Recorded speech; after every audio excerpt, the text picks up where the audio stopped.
Halo YouTube, balik lagi di channel AutoCam. Buat kalian nonton video ini yang idling stopnya tidak berfungsi, semoga dari video ini kalian bisa memfungsikan kembali idling stop kalian sesuai dengan thumbnail di awal yang kalian lihat. Modalnya hanya cukup menggunakan voltmeter. Kalian bisa nyeting sendiri idling stop supaya bisa berfungsi kembali dengan normal. Sebelum melanjutkan video ini, buat kalian yang belum subscribe channel ini, tolong bantu dengan subscribe. Buat yang udah subscribe, terima kasih. Dan jangan lupa juga pencet tombol loncengnya. Dan juga follow Instagram gue di auto.cam. Oke, kita lanjut ke tutorialnya.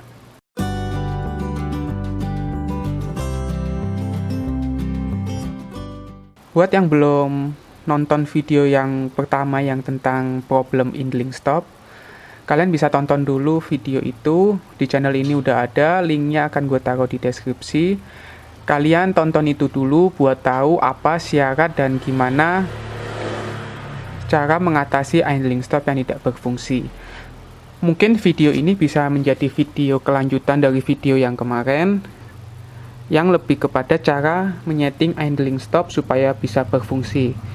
Salah satu syarat agar idling stop dapat berfungsi adalah RPM mesin harus di angka sekitar 1200 sampai 1600. Itu motor yang memiliki tachometer atau RPM akan sangat mudah untuk melakukan penyetelan pada idle 1200 atau 1600 karena ada meteran penunjuknya.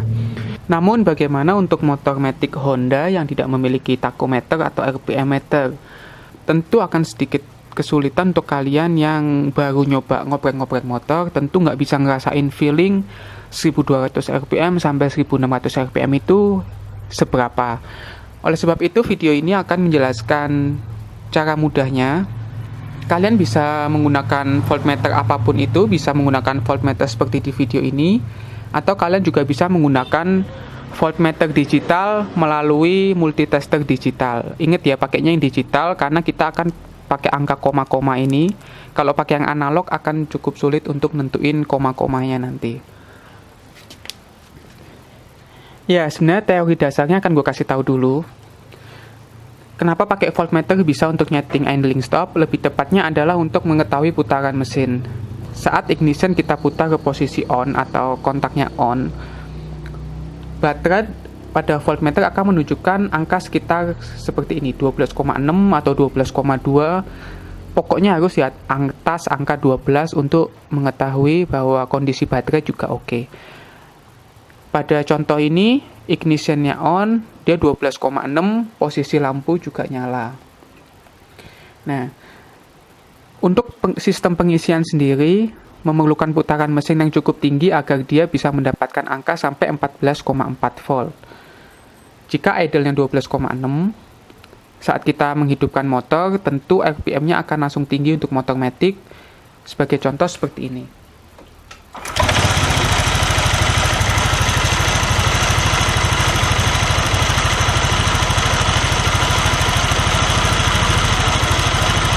Nah, pada video ini bisa kalian lihat, ini RPM-nya gue tinggiin dulu. Jadi ini adalah sistem pengisian maksimal dari sebuah motor adalah 14,4. RPM mesin motor ini kalau kita lihat sampai 14,4, dia bisa menyentuh angka kurang lebih 1200 sampai 1600 jika pengisiannya masih dalam kondisi baik. Ya, jadi ini gue matiin dulu mesinnya ya supaya nggak berisik, supaya kedengeran ngomongnya. Tadi bisa dilihat kalau saat kita men-starting motor dan RPM-nya itu gue bikin naik, dia akan di 14,4. Itu adalah tingkatan paling tinggi untuk chargingnya di 14,4 volt. Jadi kalau sampai melebihi itu tentu chargingnya juga overcharging yang bisa mengakibatkan akinya rusak. Oke, kita nggak akan ngebahas itu, kita lebih akan ngebahas tentang si idling stopnya. Jadi kalau kita mau nyeting idling stop, ini posisi ignitionnya on karena mesin habis nyala dan mati, jadi dia agak tinggi voltasenya ya, karena ada sisa-sisa dari charging sebelumnya. Saat kita menghidupkan motornya,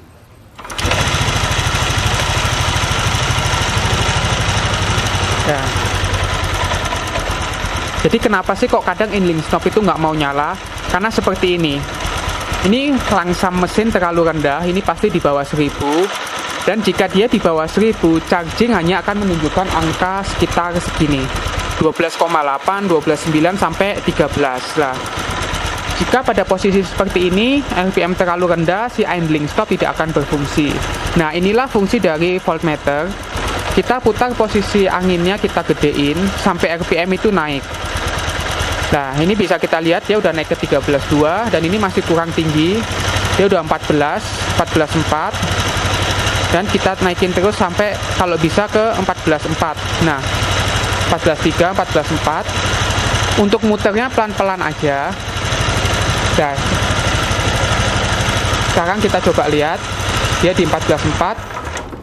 Nah, idling stopnya berfungsi. Dia mesin ini mati saat voltase udah nyentuh 14,4. Dalam artian 14,4 ini sampai dengan kurang lebih dia di 1200 sampai 1600 rpm. Jadi buat kalian yang nggak bisa nyeting idling stop dengan mudah, ini cara mudahnya pakai voltmeter. Namun sebelum ngelakuin settingan ini, kalian harus memenuhi syarat idling stop dapat berfungsi. Kalian bisa tonton videonya di channel ini juga, linknya ada di deskripsi. Kalian tonton itu dulu supaya kalian tahu syarat-syaratnya bagaimana. Dan jika semua syarat tersebut sudah terpenuhi, baru kalian melakukan penyetingan menggunakan voltmeter. Ini tinggal gue gas lagi dan dia akan nyala. Tuh, ya, dia nyala dan dia akan langsamnya naik dan dia voltmeternya akan naik. Tuh, dia mati lagi karena si idling stop sudah berfungsi. Tuh. Jadi dia butuh di angka sekitar 14,3 sampai 14,4 supaya si idling stop dapat berfungsi dengan normal. Lah, ya bisa dilihat video ini. Saat mesin mati dia di 13,2, 13,1 dia akan turun terus karena lampunya nyala. Tapi begitu kita gas lagi, tuh dia akan nyala lagi dan tuh akan nyala. Kemudian kita bawa jalan dan dia di angka 14-an, 14,1, 14,2 dia akan mati lagi. Jadi untuk penyetingan awal kita bikin dia di 14,3 sampai 14,4 dan saat idling stop berfungsi karena motor yang nggak dipakai jalan, jadi voltasenya nggak bisa naik sampai ke 14,4 lagi karena dia udah keburu mati karena si RPM mesin sudah memenuhi syarat agar idling stop dapat berfungsi. Sekian video kali ini tentang idling stop, semoga bermanfaat buat kalian yang menyukai video ini. Jangan lupa like dan share video ini, komentar juga di bawah buat yang mau bertanya, dan jangan lupa juga subscribe channel ini dan follow Instagram gue di oto.cam. Terima kasih buat yang udah nonton video ini sampai selesai.